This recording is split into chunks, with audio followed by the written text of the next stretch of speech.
নেতাজি সুভাষচন্দ্র বোসের 126তম জন্মজয়ন্তী উপলক্ষে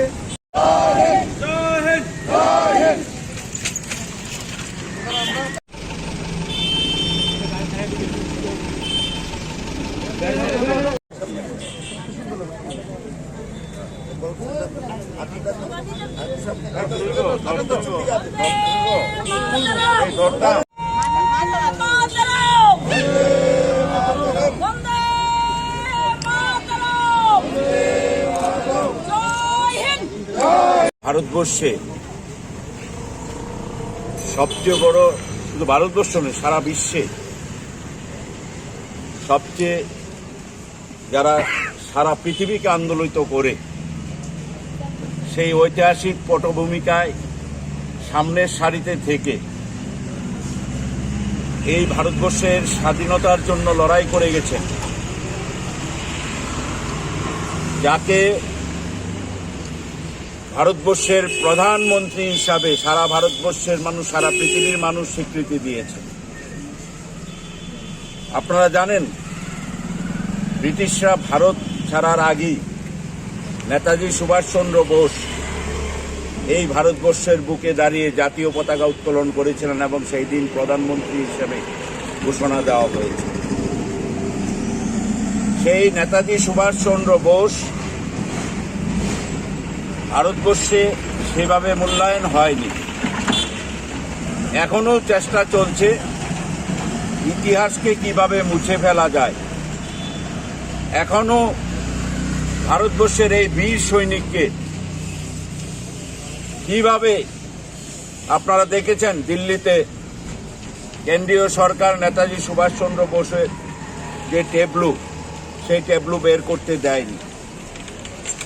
আমরা বিশেষভাবে, উনি বঙ্গ সন্তান, আমরা গর্বিত। ওনার আদর্শেই সারা পৃথিবীতে, ভারতবর্ষে যারা পৃথিবীর বিভিন্ন রাষ্ট্রনায়কদের সঙ্গে সেই সময় স্বাধীনতা আন্দোলনের সময় সংযোগ রক্ষা করে ভারতবর্ষের স্বাধীনতা আন্দোলন চালিয়ে গিয়েছেন।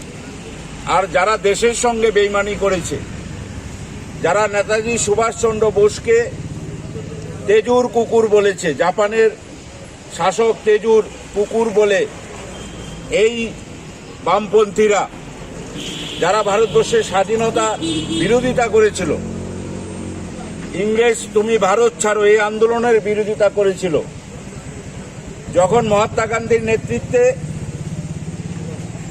1942 সালের 9ই আগস্ট যেদিন ভারত ছাড়ো আন্দোলন ঘোষণা দিয়েছিলেন আমাদের জাতির পিতা মহাত্মা গান্ধী, সেই দিনও এই বামপন্থীরা ভারতবর্ষের স্বাধীনতার বিরোধিতা করেছিল।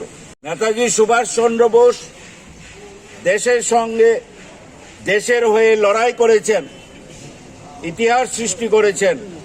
আর আমাদের দেশের কিছু রাজনৈতিক দল যারা নিজেদের বামপন্থী বলে, যারা দেশের স্বাধীনতার বিরোধিতা করেছে, তারা বারবার নেতাজি সুভাষচন্দ্র বোসকে অপমানিত করেছে। আজকেও যারা ধর্মের ভিত্তিতে, জাতির ভিত্তিতে মানুষকে ভাগ করে রাজনীতি করতে চায়, কেন্দ্রে শাসন করছে, এখনো প্রতিনিয়ত নেতাজি সুভাষচন্দ্র বোসকে অপমান করে চলছে।